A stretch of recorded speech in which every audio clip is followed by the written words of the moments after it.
Hello friends, welcome to our YouTube channel, Kachpal A-Learning. In today's video we are going to study about the last topics of semi-solid dosage form. That are, preparation of semi-solid dosage forms, evaluation of semi-solid dosage forms. So let's start. First is preparation of semi-solid dosage forms. Under this, first, ointments. Ointments are semi-solid preparations intended for external application to the skin or mucous membranes. They are commonly used to deliver medications, moisturize the skin, or protect it from irritation. The method of preparation for ointments typically involves blending the active pharmaceutical ingredient, API, with a suitable base or vehicle to create a uniform and stable product. Here's a general overview of the method of preparation for ointments, along with an example. Method of preparation of ointment. This involves following steps. A. Selection of ingredients. That are, active pharmaceutical ingredient, API, the medicinal substance that provides the therapeutic effect.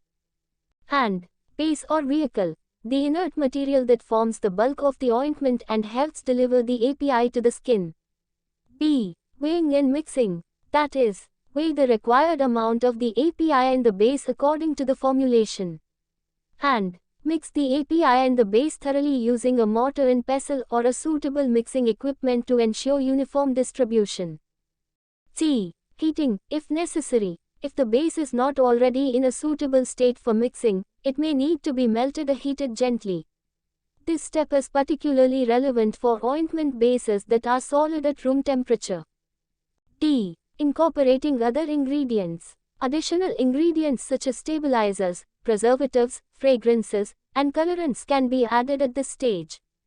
These ingredients enhance the stability, appearance, and sensory qualities of the ointment. E. Homogenization. The mixture should be further homogenized to ensure uniform distribution of all ingredients. This step helps prevent inconsistencies in the final product. F. Cooling and filling.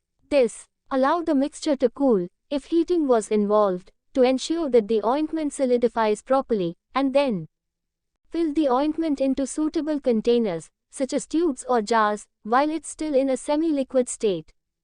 G. Labeling and packaging. Properly label the containers with the name of the ointment, the active ingredient, dosage instructions, and any other relevant information.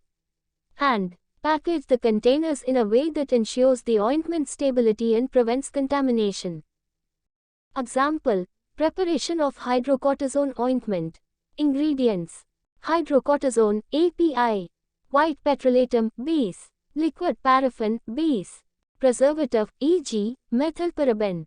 Steps: weigh the required amount of hydrocortisone and the ointment base, white petrolatum and liquid paraffin, according to the formulation. Mix hydrocortisone with the base using a mortar and pestle until uniform. Heat the mixture gently until the base melts, if needed. Incorporate the preservative, e.g., methylparaben, to ensure stability. Homogenize the mixture to ensure uniform distribution. Allow the mixture to cool and solidify slightly. Fill the semi-solid ointment into suitable containers. Label and package the containers appropriately. Second is pastes. Pastes are thick semi-solid preparations with a high proportion of solid materials. They are often used for protective barriers in wound care. Selection of ingredients. A. Active pharmaceutical ingredient, API. Paste thicker than ointment base, may contain powders for absorption. B. Weighing and mixing. Weigh the API and base. And blend them thoroughly to achieve uniform dispersion. C. Addition of powders, if applicable. If the paste formulation requires absorption of moisture or fluids, powders like zinc oxide can be incorporated. D. Incorporating other ingredients. Add any stabilizers, preservatives, or additives if needed. E. Homogenization. Homogenize the mixture to ensure consistent distribution of all components. F. Filling and packaging. Fill the paste into suitable containers and label them. Example for preparation of zinc oxide paste. Ingredients to be used: zinc oxide, API, white petrolatum, base, starch, powder, and preservative. Steps. Weigh the required amount of zinc oxide and the paste base, white petrolatum, according to the formulation. Mix zinc oxide with the base until uniformly dispersed. Add starch powder to absorb excess moisture and improve consistency. Incorporate the preservative for stability. Homogenize the mixture for even distribution. Fill the paste into appropriate containers and label them. Third is cream. Creams are semisolid emulsions with water as the continuous phase. They are used for their moisturizing and easy spreadability properties. This involves following steps. A. Selection of ingredients that are API, oil phase, example, mineral oil, fatty acids. Water phase, example, purified water. Emulsifying agents to stabilize the emulsion. B. Preparation of oil and water phases. Weigh and mix the oil phase ingredients separately from the water phase ingredients. C. Emulsification. Gradually combine the oil and water phases while stirring vigorously. Use emulsifiers to ensure stable emulsion. D. Incorporating API and other ingredients. Add the API and any additional ingredients while continuing to stir. E. Cooling and filling. Allow the cream to cool and thicken. Fill into appropriate containers and label. Example for preparation of hydrocortisone cream. Ingredients used: hydrocortisone, API. Mineral oil, oil phase. Purified water, water phase. Emulsifying agent, preservatives. Steps. Prepare the oil phase by weighing mineral oil and emulsifying agent, and the water phase by weighing purified water. Gradually mix the oil phase into the water phase while stirring vigorously to create a stable emulsion. Add hydrocortisone and any other required ingredients while stirring. Cool the mixture to achieve cream consistency. Fill the cream into suitable containers and label them. Fourth one is gels. Gels are semisolid formulations with a gelling agent that imparts a unique texture. They can be used for controlled drug delivery and localized effects. This involves following: A. Selection of ingredients. API. Gelling agents, example, carbomer. Solvents, water, alcohol, and preservatives and other additives. B.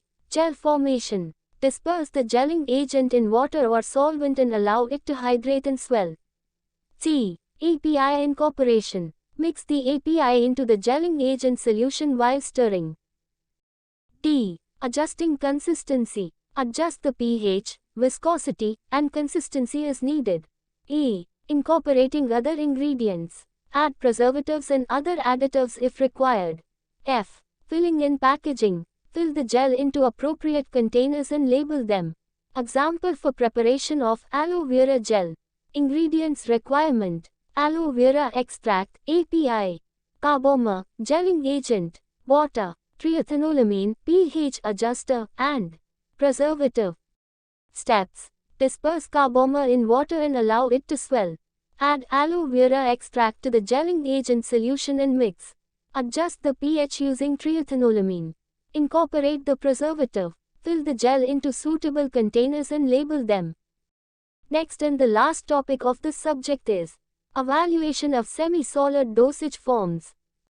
The evaluation of semi-solid dosage forms is a crucial step in pharmaceutical development to ensure that the formulated product meets quality, safety, and efficacy standards. The evaluation process involves various tests and analyses to assess the physical, chemical, and biological properties of the semisolid formulation. Here are some key aspects of evaluating semisolid dosage forms. First, physical characteristics. A. Appearance and homogeneity. Check for uniformity in color, texture, and distribution of particles throughout the formulation. B. Odor and taste. Evaluate for any off-putting odors or flavors. C. Consistency and viscosity. Measure the consistency and viscosity using appropriate instruments. The consistency should be appropriate for the intended use, example, easy spreading for creams, thick texture for ointments. Second, drug content and uniformity. A. Assay. Determine the concentration of the active ingredients in the formulation to ensure it matches the labeled amount. B. Content uniformity. Analyze multiple samples from different locations within the formulation to ensure uniform drug distribution. Third, pH and solubility. pH. Measure the pH of the formulation and ensure it falls within the acceptable range to maintain stability and skin compatibility.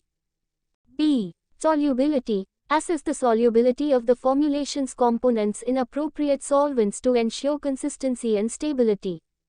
Fourth, physical stability. Centrifugation.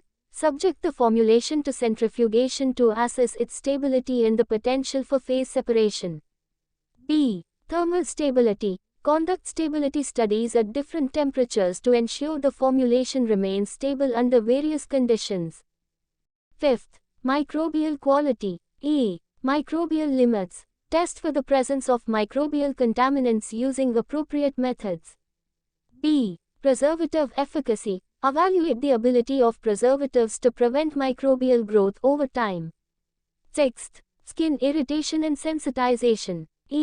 Dermal irritation. Conduct patch testing on human volunteers to assess the potential for skin irritation. Sensitization.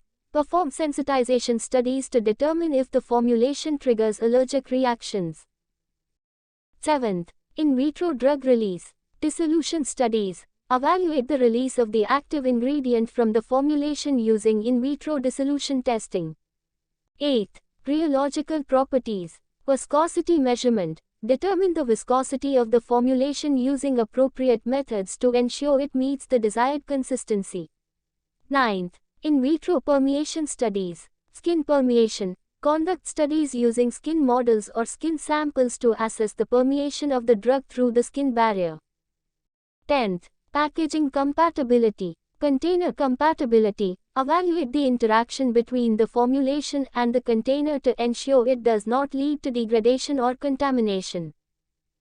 Thanks for watching this video. If the video was helpful, then please kindly subscribe the channel. Thank you.